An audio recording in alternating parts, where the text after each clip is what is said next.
I never thought time could feel like a blade, but last Friday it did. My wife Anna laced her shoes at 7:03, kissed my cheek at 7:04, and stepped out for her usual run at 7:05. Same loop, same steady pace, back before our show's first commercial. At 7:40, I poured her a glass of water like always. At 7:50, the glass was still sweating on the counter and the house sounded like it was holding its breath. I told myself not to panic. Dead phone, slow light, a neighbor, but Anna hated being late. By 8 o'clock, the pit in my stomach had teeth. I grabbed my keys and drove her route, headlights cutting across empty sidewalks and the thin ribbon of the jogging trail. I kept expecting to see her ponytail bounce into the beam. I drove the loop twice, 3 times. At 8:43, I was calling, straight to voicemail. At 9:12, the voice in my head stopped making excuses. I went home because I didn't know what else to do. The glass waited on the counter. Her jacket still hung on the hook. She never ran with one. The house smelled like citrus shampoo and the garlic I'd burned at dinner. I dialed the police. They asked the usual questions. Did we argue? Was she unhappy? Did she pack a bag? No. 2 officers met me and we drove the loop again, their spotlight combing the dark. They logged a report, promised to alert hospitals, then left me with a silence that made my skin feel too small. Morning brought volunteers, dogs, and helicopter noise like angry bees. I couldn't stand still. I opened and closed cupboards I'd already checked. Around noon, I went to the closet for her spare shoes and noticed the box was too heavy. Inside wasn't foam. It was a leather journal. I'd never seen it. Anna didn't keep secrets. At least I thought so. The first page in her clean block letters said, "If something happens to me, it wasn't an accident." My hands shook. Early entries were ordinary. Practice splits, a new river route, buy more coffee. Then the tone shifted. "White sedan," she wrote. "Same car twice this week, idling at the corner." Another page. "Runner passed me, doubled back, passed me again. Wrong pace, wrong shoes." Later. "Don't tell Mark." I froze. Mark was my best friend. He'd held the camera at our wedding. He had a key to our house. I didn't want to think what I was thinking. More entries. "Mark says I'm overreacting. Told me not to stress you." Another. "White sedan again. Plate starts 7KQ. I checked timestamps against my phone. 3 times Mark had texted me to swing by our place on nights that matched entries about the sedan. Coincidence, maybe. Maybe not. The officer on duty told me to bring the journal in. "Could be nothing," he said, not sounding convinced. By day 3, the search widened to the river trail. A volunteer found reflective tape on a branch.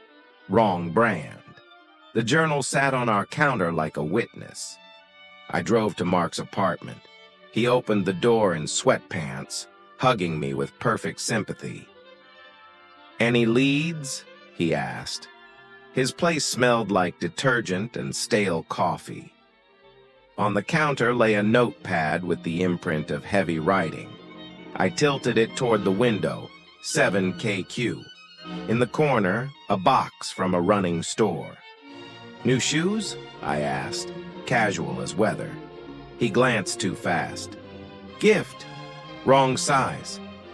"You look like you want to hit me," he said softly.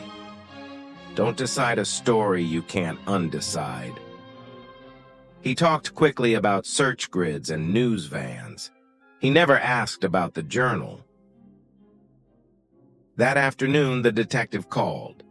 A traffic cam caught a white sedan entering a private storage facility 2 miles from the trail at 7:49 p.m. leaving at 8:06.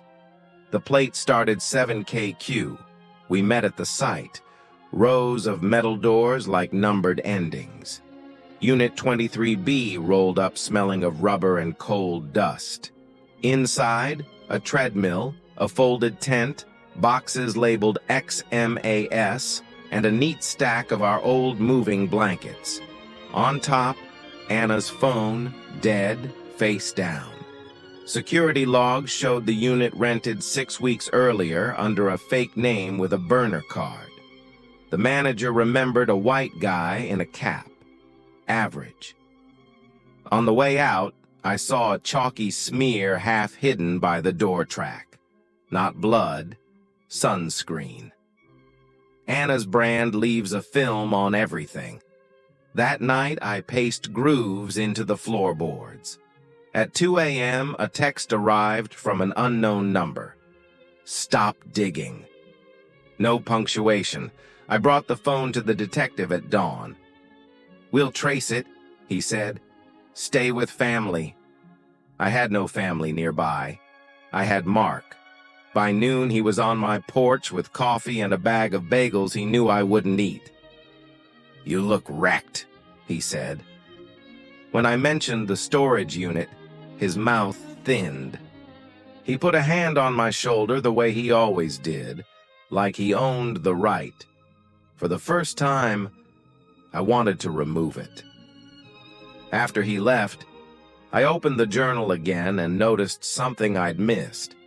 A tiny pressed purple flower taped inside the back cover. Under it, in Anna's letters, if you find this, go where we started. Not a metaphor, the old duplex near campus where we learned to be broke and happy. I drove there at sunset. The porch still sagged. Under the railing, my fingers found tape. A key waited there, stamped with a locker number, 314. The station was 10 minutes away. Lockers lined the wall like gray teeth. Number 314 opened with a soft click. Inside, a flash drive, a folded river trail map, and a photo of a white sedan with the full plate visible. On the back, if this is in your hands, I'm already running. The drive held clips, Anna filming in whispers. Same car again, she said in one, the sedan idling across from the trailhead. Another showed a man's reflection in a storefront. Cap, jawline, the posture of someone unbothered by being seen. The last clip made my stomach turn. A storage unit treadmill. Mark's voice. We can't keep this up, he said, Anna's voice steady. Then stop. He laughed, tired. You first. The clip ended. I called the detective from the station lobby because I couldn't carry the weight alone. He told me to stay put and not contact Mark. I sent the plate photo, locker number, and clips. 10 minutes later, he called back, voice careful as walking on ice. We've got him with the sedan on cams. We're moving. They picked Mark up that night. The story unraveled. Debt, security work for a consultant who wasn't consulting anything legal, my house and schedule used as cover. On the night she vanished, they grabbed Anna at the trailhead, drove her to the unit to warn her off. Sirens spooked them. They dumped her near the river and fled in a different car. She ran, hid, and left breadcrumbs. The heavy shoebox with the journal, the pressed flower clue, the locker key where we began. Her last clip said, if you're watching this, meet me where we started at 6. I was there when the sun hit the porch. Anna stepped from the corner in a borrowed hoodie, thinner, alive. Real endings whisper. Real beginnings do too. Tomorrow we rebuild.